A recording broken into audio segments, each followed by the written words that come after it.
Hello students. तो आज हम स्टार्ट कर रहे हैं यहाँ से क्लास 9th का बायोलॉजी सेक्शन। और बायोलॉजी के सेक्शन में मेरा नाम है श्रीकांत शुक्ला और मैं आपको पूरा बायोलॉजी यहाँ पर पढ़ाने वाला हूँ, ठीक है। और इसमें हम सबसे पहले स्टार्ट कर रहे हैं एक चैप्टर जिसका नाम है फंडामेंटल यूनिट ऑफ लाइफ, ठीक है।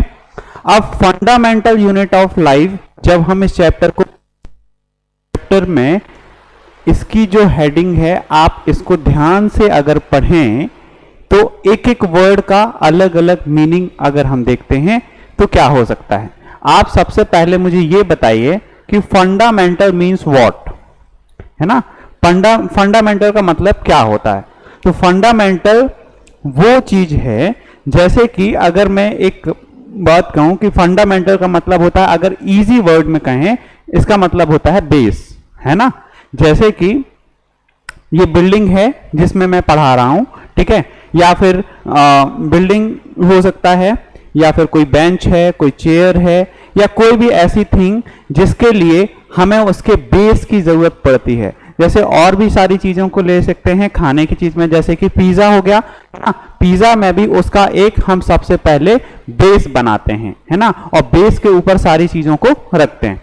यानी कि किसी भी पार्ट में, चाहे वो एनिमल हो चाहे वो प्लांट हो, हम लिविंग ऑर्गेनिजम्स की भी बात करें और नॉन लिविंग ऑर्गेनिज्म में भी, यानी कि फंडामेंटल का मतलब होता है कि वहां पर हम उसके बेस की बात कर रहे हैं ना। तो किसी भी चीज का बेस, या फिर ह्यूमन बीइंग जिससे बना हुआ है उसका भी कोई एक ना कोई एक तो बेस होगा। तो किस बेसिस से हम बने हुए हैं सबसे पहले समझें। तो फंडामेंटल का मतलब होता है बेस, ठीक है। सेकंड पार्ट होता है, सेकंड वर्ड है हमारा यूनिट। अब यूनिट क्या होता है। यूनिट कोई एक ऐसी चीज जो अपने आप में ही कंप्लीट हो, लेकिन किसी भी एक चीज का वो पार्ट हो। जैसे कि मैं एक एग्जांपल ले लेता हूं, कोई मोतियों की माला है, ठीक है। अगर उस मोतियों की माला में आप ध्यान से देखें कि एक मोती जो होता है, एक मोती अपने आप में ही कंप्लीट है, ठीक है, लेकिन अपने आप में कंप्लीट होने के साथ साथ जब उसे हम एक माला में डालते हैं तो क्या होता है कि वो एक पूरा बेस तैयार करके कोई नई चीज को फॉर्म करता है। तो उसके फॉर्मेशन के लिए रिस्पॉन्सिबल कौन था, वो मोती, है ना। इसी तरीके से यानी कि उसे हम क्या कहेंगे, एक सिंगल यूनिट। तो जो सिंगल यूनिट अपने आप में भी पूरी होती है और उससे अगर हम कोई चीज बनाते हैं तो वो उस पूरी पार्ट का एक हिस्सा होता है। जैसे कि हम ह्यूमन बींग्स हैं, तो ह्यूमन बींग्स बने हुए होते हैं सेल से, ठीक है। अब सेल से तो बने हुए हैं, लेकिन अगर मैं कहूं सेल से बने हुए हैं, लेकिन एक ही सेल से क्या सारा काम होता है, क्या नहीं, मल्टीपल सेल्स हैं। हम लोग कैसे हैं, बहुत सारे सेल से, मिलियंस ऑफ सेल से, लेकिन इन सेल में एक कॉमन पॉइंट है कि एक सिंगल सेल के बारे में भी हम थोड़ा सा डिस्कवर करने की कोशिश करें या जानने की कोशिश करें तो एक सेल अपने आप में ही कंप्लीट होता है, ठीक है। तो वो जो अपने आप में उसका कंप्लीशन है उसको हम कहेंगे यूनिट। और ये दोनों जो बेस है और जो अपने आप में कंप्लीट यूनिट है, उसके थ्रू हमारी जो लाइफ चल रही होती है उसे हम कहते हैं सेल, ठीक है। यानी कि ये जो सेल है एक्चुअल में क्या है, एक बिल्डिंग ब्लॉक कह सकते हैं हम उसे। यानी कि जैसे एक और एग्जांपल लेते हैं, एग्जाम्पल में सबसे पहले मैं एक ब्रिक को लेता हूं। ये एक ब्रिक है, ठीक है। अब इस ब्रिक को मुझे बनाना है क्या, एक जो सिंगल ब्रिक है और मुझे बनाना है वॉल। तो एक ब्रिक अपने आप में क्या कंप्लीट है, बिल्कुल है ना। तो एक ब्रिक अपने आप में कंप्लीट है और इसका अगर मैं इसके फॉर्मेशन से बनाना चाहूं तो एक पूरी वॉल बनकर तैयार हो जाती है ना, ऐसा। तो अगर मैं एक वॉल बनाकर तैयार करता हूं तो ये इसमें पूरी वॉल में एक यूनिट क्या है, एक यूनिट है आपकी ये सेल, या फिर मैं कहूं एक ये ब्रिक। तो वैसे ही एक ह्यूमन बीइंग है ना, ह्यूमन बीइंग का क्या है कि कि अगर एक सेल है, इसे मैं सेल मान लेता हूं, और इस सेल से, ये एक सिंगल सेल है ना, और इससे पूरा एक ह्यूमन बनकर तैयार हो जाता है, तो इसको हम ध्यान से देखें तो एक ह्यूमन बनकर तैयार हो रहा है ना, या फिर कोई भी एनिमल, कोई भी प्लांट भी हो सकता है। यहां पर सिर्फ मैं एनिमल की बात नहीं करूंगा, यहां पर प्लांट की भी बात होगी, ठीक है। तो प्लांट भी सेल से मिलकर ही बना हुआ होता है, इसीलिए हम कहें कि उसकी एक यूनिट क्या है, सेल। और ह्यूमन की, एनिमल की, प्लांट की लाइफ को मेंटेन करने के लिए सबसे छोटी यूनिट होती है जो सेल, और उस सेल के भी बहुत सारे पार्ट होते हैं, इसलिए हम कह रहे हैं कि सेल क्या है, अपने आप में ही एक कंप्लीट यूनिट, ठीक है। तो इस तरीके से हम ये कह सकते हैं कि सेल क्या होता है, यहां तक आप समझ गए होंगे। यानी कि हम बात कर रहे थे सेल, जिसको हम कहते हैं फंडामेंटल यूनिट ऑफ लाइफ। तो फंडामेंटल यूनिट ऑफ लाइफ की अगर हम बात करें तो एक डेफिनेशन हमारी ये होती है कि फंडामेंटल यूनिट ऑफ लाइफ वो है सेल। तो सेल की डेफिनेशन में एक तो ये होगी। दूसरी डेफिनेशन, जैसे कि मैंने एक ब्रिक बनाई थी, उसके बेसिस पे भी हम उसकी डेफिनेशन में कह सकते हैं कि बिल्डिंग ब्लॉक ऑफ लाइफ, है ना। ये क्या है, बिल्डिंग ब्लॉक ऑफ लाइफ भी हम इसे कहते हैं। बिल्डिंग ब्लॉक्स ऑफ लाइफ का मतलब क्या है कि यानी कि हमारी पूरी लाइफ को बिल्ड करने के लिए कौन रिस्पॉन्सिबल है, सेल रिस्पॉन्सिबल है ना, बिल्डिंग ब्लॉक्स ऑफ लाइफ। और भी क्या डेफिनेशन हो सकती है, और भी हम सेल को कैसे जान सकते हैं, क्योंकि सेल तो हमारी लाइफ को चलाता है, और जो हमारी लाइफ को चलाता है उसकी बहुत सारी डेफिनेशंस बनाई जा सकती हैं। सोचिए सोचिए, इसका मतलब है सबसे फर्स्ट हमने देखा फंडामेंटल यूनिट, बिल्डिंग ब्लॉक।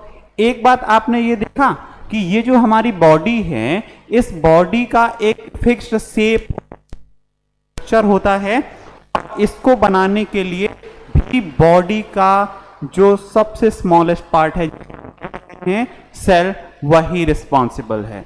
यानी कि बॉडी के स्ट्रक्चर को डिजाइन करने के लिए, और बॉडी के स्ट्रक्चर को डिजाइन करने के लिए कौन रिस्पॉन्सिबल है, सेल, है ना।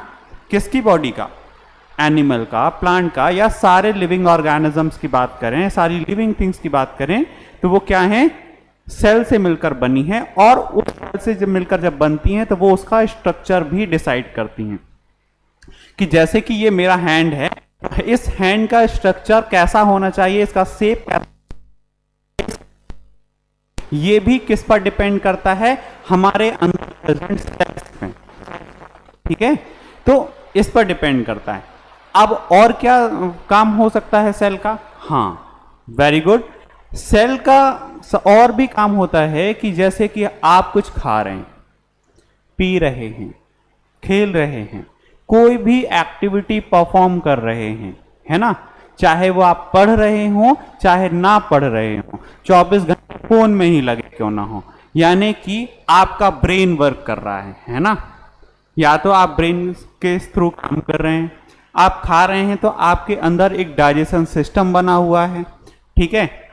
डाइजेशन आपने खा लिया है तो उसको डाइजेस्ट करने के बाद उसे बॉडी वेस्ट को, बॉडी के अंदर बने हुए वेस्ट को एक्सक्रीट करने के लिए एक एक्सक्रीशन सिस्टम भी है हमारे पास।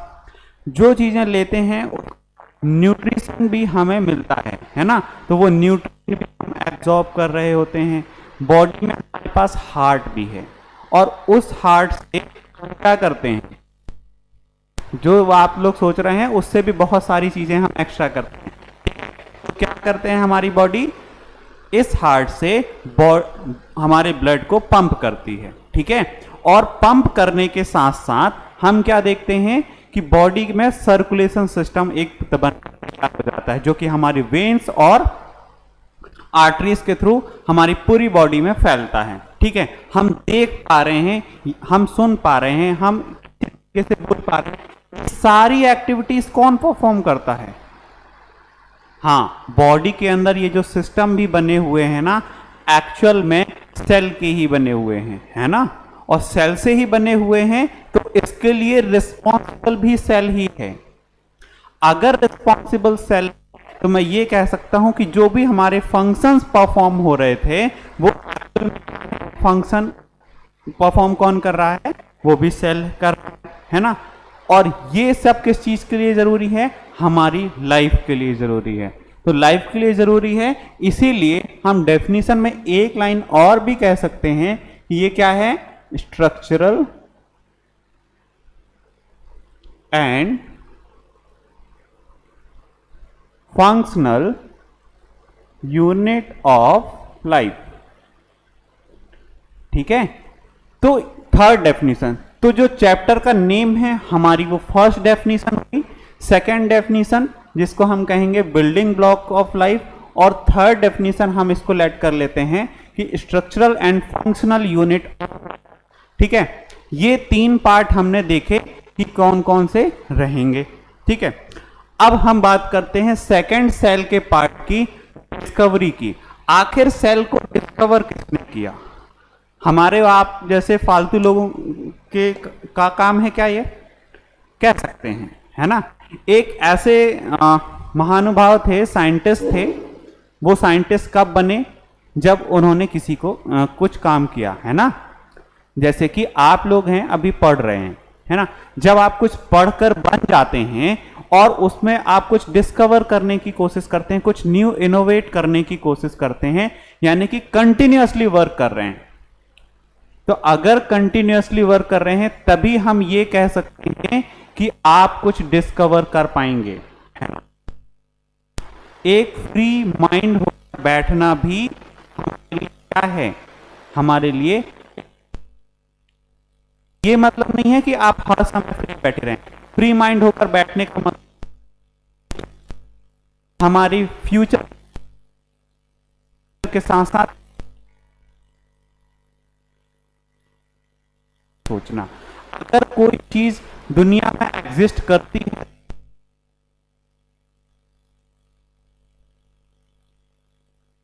हो रहे हैं, वो क्यों हो रहे हैं, सारी चीजें हमारे मन में हमेशा चलती रहनी चाहिए। अगर आप एक बायोलॉजी या अभी भी हम कहें कि बायोलॉजी पढ़ रहे हैं, तो बायोलॉजी के स्टूडेंट हैं, बायोलॉजी के स्टूडेंट को सबसे पता होना चाहिए कि अगर वो एक फंक्शन परफॉर्म कर रही है उसकी बॉडी, तो वो किस तरीके से परफॉर्म कर रही है। आखिर बॉडी में होने वाले चेंजेस हमारी बॉडी को किस तरीके से रिफ्लेक्ट करते हैं, है ना। कोई भी प्रकार का खाना खा लेने से ऐसे चेंजेस आ जाते हैं, कैसे हो गया? ये लिविंग थिंग है, तो ये लिविंग थिंग ही क्यों है? नॉन लिविंग थिंग जैसा क्यों बिहेव नहीं करते?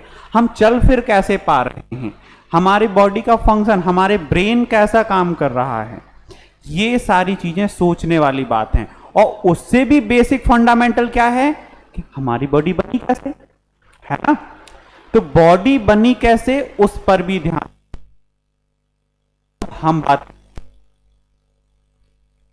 वो छोटी यूनिट की जिस पर ये वर्क हो रहा है, दैट मीन्स सेल की। तो ये सेल जैसी चीज बताई किसने होगी सबसे पहले?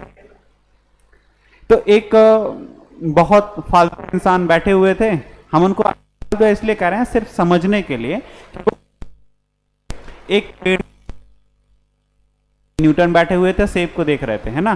तभी उन्होंने ग्रेविटी ढूंढ ली कि ग्रेविटी क्या होती है।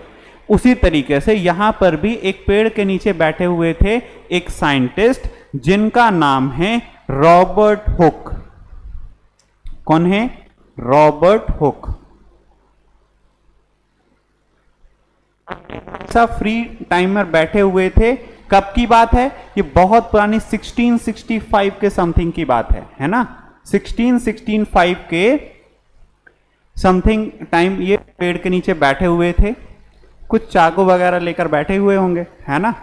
और उन्होंने क्या किया कि उस कॉर्क को, कॉर्क मतलब पेड़ की छाल को उन्होंने निकालना किया, कुछ एक पार्ट देखा। फिर वो क्या किया उन्होंने कि घर लाकर जाकर उन्होंने उस पर देखा ध्यान से, किसमें? माइक्रोस्कोप में। तो उन्हें क्या दिखाई दिया? एक अजीब सा अलग सा स्ट्रक्चर दिखाई दिया। किस तरीके का स्ट्रक्चर दिखाई दिया? कुछ ऐसा स्ट्रक्चर था, है ना। अब ये मैं बिल्डिंग नहीं बना रहा हूं, है ना, वॉल नहीं है ये। एक्चुअली में ये एक ऐसा स्ट्रक्चर है, मेरी ड्राइंग पर मत जाइएगा, थोड़ा सा ध्यान दें कि ये उन्होंने कुछ इस तरीके का उस कॉर्क के अंदर स्ट्रक्चर देखा। ये कैसा दिखाई दे रहा था? ये हनी कॉम के जैसा दिखाई दे रहा था। हनी कॉम देखा है ना आपने, मधुमक्खी का छत्ता, वही है। हनी कॉम का जैसा स्ट्रक्चर होता है, उसके उस कॉर्क के सेल के अंदर, यानी कॉर्क के अंदर उन्होंने देखा बहुत सारा ऐसा क्या बना हुआ था, एक स्ट्रक्चर बना हुआ था, हनी कॉम स्ट्रक्चर कहते हैं इसे। तो अलग अलग कंपार्टमेंट में बने हुए हैं, है ना। तो एक कंपार्टमेंट में उन्हें कुछ इस तरीके का ऐसा स्ट्रक्चर देखा, तो अब उन्हें लगा कि यही एक स्ट्रक्चर से ही पूरा कॉम बना हुआ है। अब मैं इसे क्या मान लूं, इसे मान लेता हूं एक कॉर्क। अब ये कॉर्क है, कॉर्क के अंदर ये सारी चीजें हैं, उसकी एक छोटा सा पार्ट है, उसका एक छोटा सा कंपार्टमेंट कह सकते हैं, ठीक है। तो जब इस कंपार्टमेंट की उन्होंने इसका नाम दे दिया सेल, ठीक है। सेल कहा, कब कहा? 1665 में, और कहां ऑब्जर्व किया था? कॉर्क में ना। लेकिन उन्होंने ये देखा कि ये जो हमने एक कंपार्टमेंट ढूंढा है, ये कंपार्टमेंट तो चल फिर सकता ही नहीं, घूम सकता ही नहीं, मूवेबल ही नहीं है। कहां पर ढूंढा था? कॉर्क में। वो चल फिर नहीं सकता, है ना। कॉर्क की बात नहीं कर रहा हूं मैं, बात कर रहा हूं। तो ये चल फिर नहीं सकता, यानी कि चल फिरने के साथ साथ मैं कहूं कि ये मूवेबल नहीं है ना। मूवेबल नहीं है, इसका मतलब ये किसी भी तरीके से और फर्दर वर्क करने में हेल्प तो अभी नहीं कर रहा था। यानी कि ये कैसा सेल था? ये जो कॉर्क था, ये था डेड सेल, ठीक है। ये था डेड सेल की बात कर रहे हैं हम। अब ये डेड सेल है और इन्होंने कहां पर देखा? कॉर्क में। हनीकॉम जैसा स्ट्रक्चर है।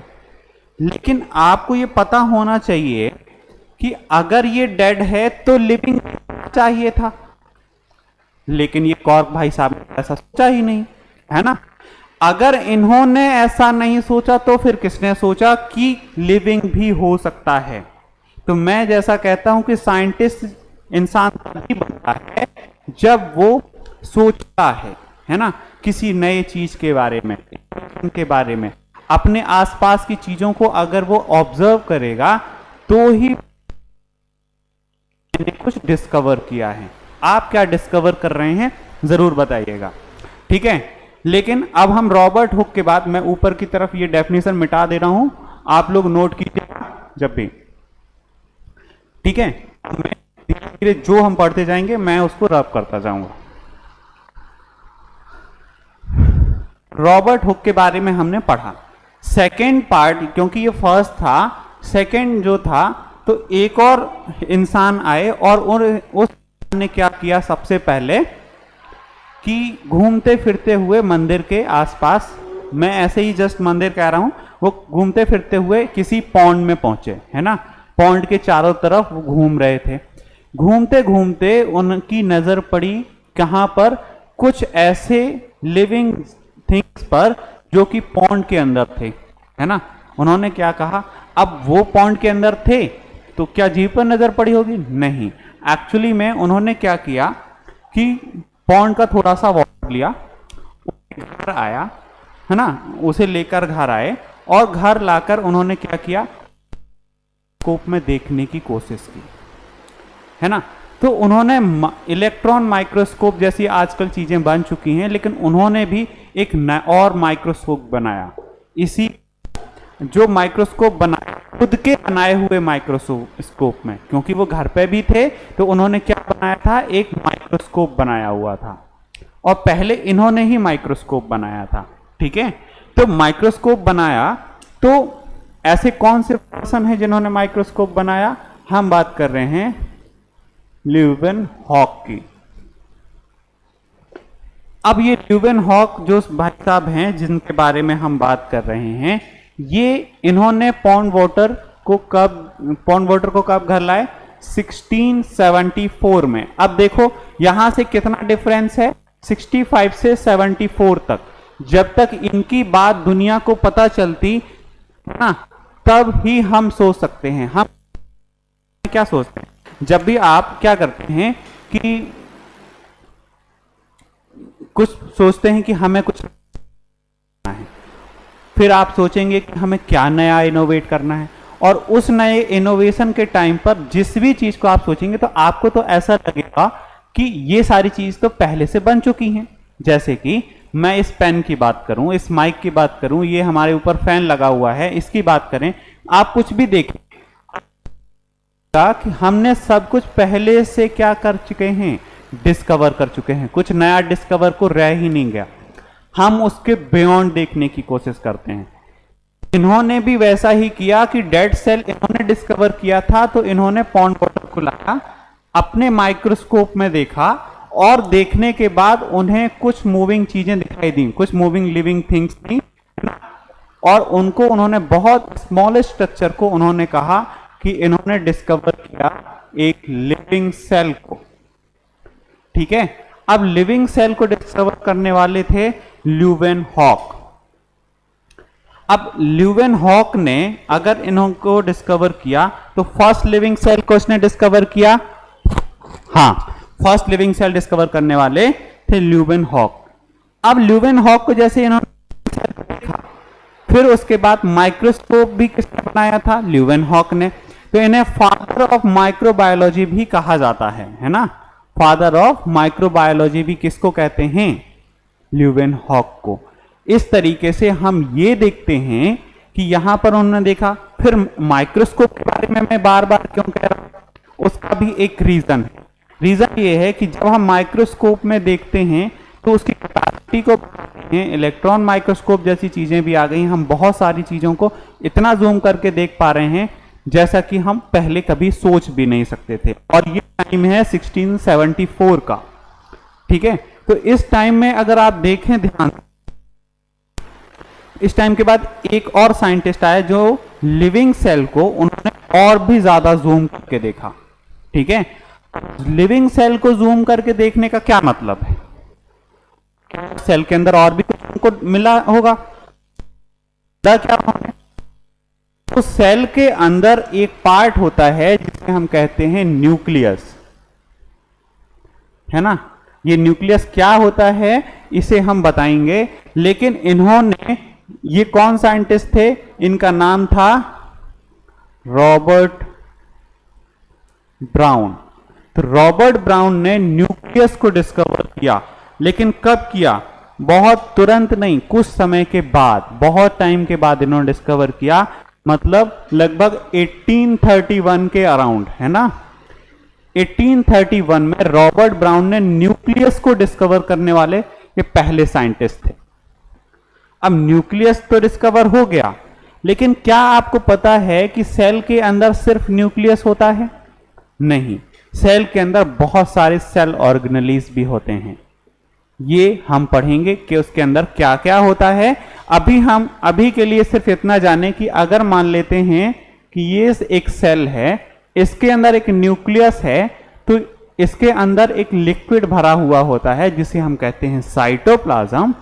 इसके अंदर एक न्यूक्लियस है, न्यूक्लियस के अंदर भरा हुआ होता है एक न्यूक्लियोप्लाज्म, और इन दोनों को अगर मैं मिलाकर और एक लिक्विड में कन्वर्ट करके देखें कि एक लिक्विड होता है, उसे हम कहते हैं प्रोटोप्लाज्म।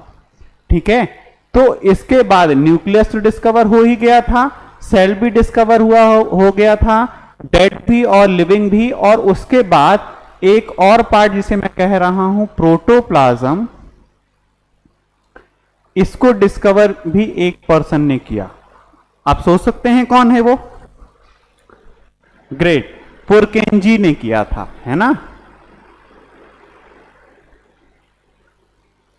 पुरकेनजी ने प्रोटोप्लाज्म डिस्कवर किया। और फिर देखो, कोई चीज जब नई चीज डिस्कवर होने लगती है तो उसके बाद तुरंत बाद जल्दी जल्दी होने लगती है। इन्होंने भी अब ज्यादा टाइम नहीं लिया, इन्होंने 1839 के समथिंग इन्होंने प्रोटोप्लाज्म को भी डिस्कवर कर लिया था।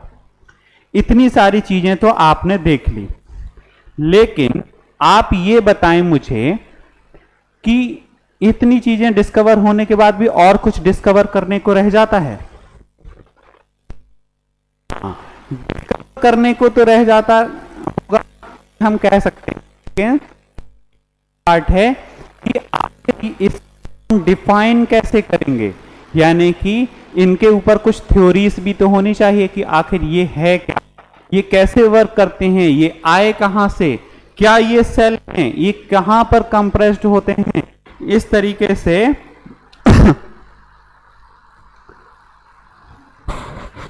हाँ, ये किन चीजों से बने हुए हैं, ये सारी चीजें हमें पता होनी चाहिए। या फिर दुनिया में जो भी लिविंग थिंग्स हैं, जो भी लिविंग ऑर्गेनिजम्स हैं, वो बनी कैसे, है ना। अगर आपसे ये पूछा जाए कि फिर हम कुछ कैसे बने हैं, इसका मतलब है कि हम बात कर रहे हैं सेल थ्योरी की, है ना। तो मैं इसको रफ करने जा रहा हूं, ये वाला पार्ट आप देखिएगा, नीचे से ऊपर की तरफ देखना है। Robert Hooke, Leeuwenhoek, Robert Brown and Purkinje, 4 scientist थे और इन्होंने डिस्कवर किया। डेड सेल को पहले डिस्कवर करने वाले कौन? Robert Hooke. लिविंग सेल को डिस्कवर करने वाले कौन? ल्यूवेनहॉक। रॉबर्ट ब्राउन कौन थे? जिन्होंने न्यूक्लियस को फर्स्ट टाइम डिस्कवर किया था। एंड पुरकेंजी कौन थे? जिन्होंने प्रोटोप्लाज्म को 1839 में डिस्कवर किया था, है ना। ये पार्ट यहां से ऊपर की तरफ जाएगा।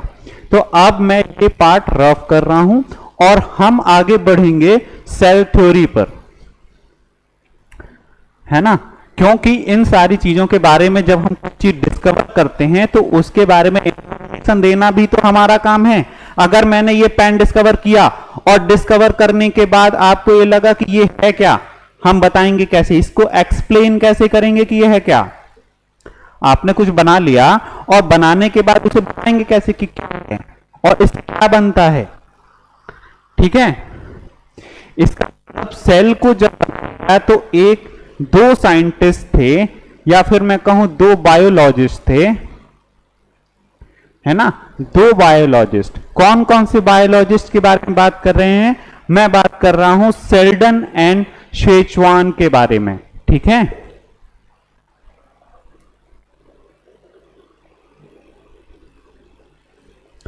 एक था सेल्डन, ठीक है, एक था सेल्डन, ये मूवी नहीं है, ठीक है, तो सेल्डन। और एक थे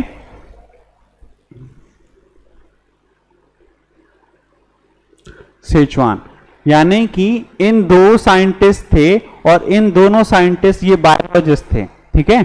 और इन्होंने, एक ने 1838 में और 1839 के समथिंग इन्होंने क्या दी? सेल थ्योरी बताई, है ना, सेल थ्योरी। अब सेल थ्योरी में क्या क्या बताया गया, सबसे पहले तो वो देखते हैं कि फर्स्ट थिंग सेल थ्योरी में एक सेल थ्योरी ये दी गई कि all plants and animals are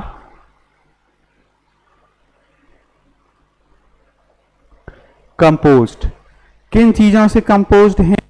अगर हम कहें कि animals are composed of cell से, है ना, कंपोज्ड ऑफ सेल, यानी कि सारे प्लांट और एनिमल किन चीजों से बने हुए हैं? सेल से बने हुए हैं।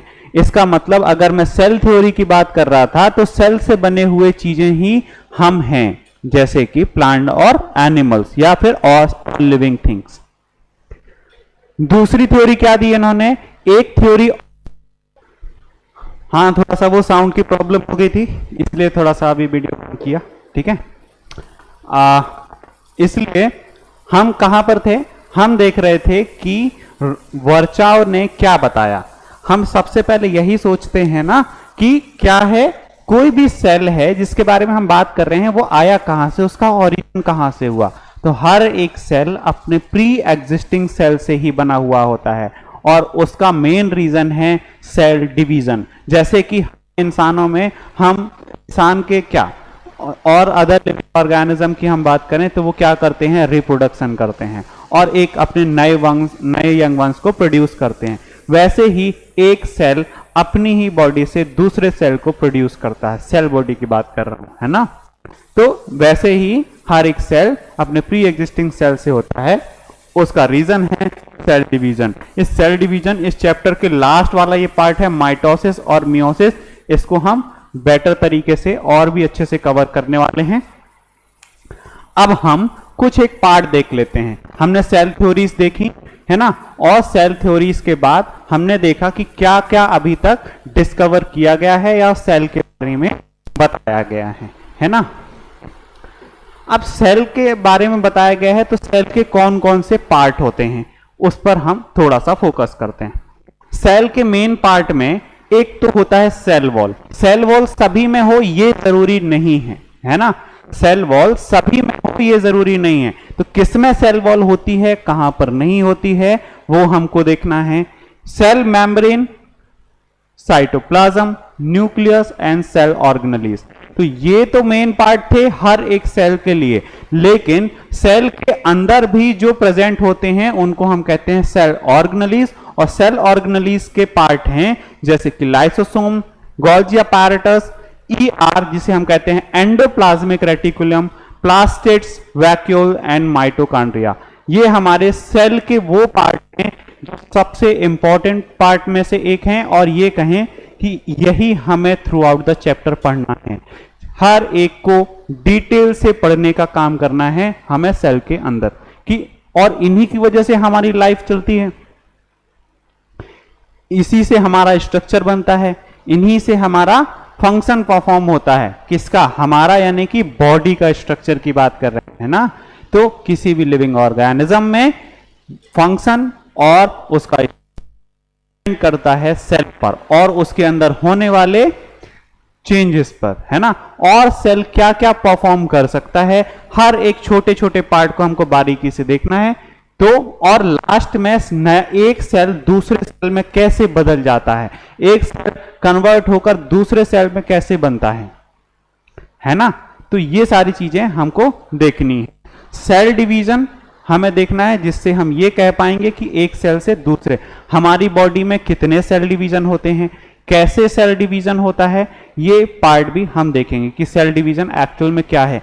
सेल डिवीजन के लिए क्या बॉडी की ग्रोथ ही रिस्पॉन्सिबल है या रिप्रोडक्शन में भी सेल डिवीजन का कोई वैल्यू है, और सेल डिवीजन ही क्यों, नया सेल जो फॉर्म होने के लिए सेल डिवीजन ही क्यों जरूरी है, और कोई किसी तरीके से नहीं किया जा सकता क्या, है ना। सब एक सब्स्टिट्यूट होता है ऐसा हम कहते हैं। तो क्या रिप्रोडक्शन के लिए या बॉडी की ग्रोथ के लिए इसके अलावा और कोई ऑप्शन नहीं है, ये सारी चीजें हम देखेंगे वो भी नेक्स्ट क्लास में।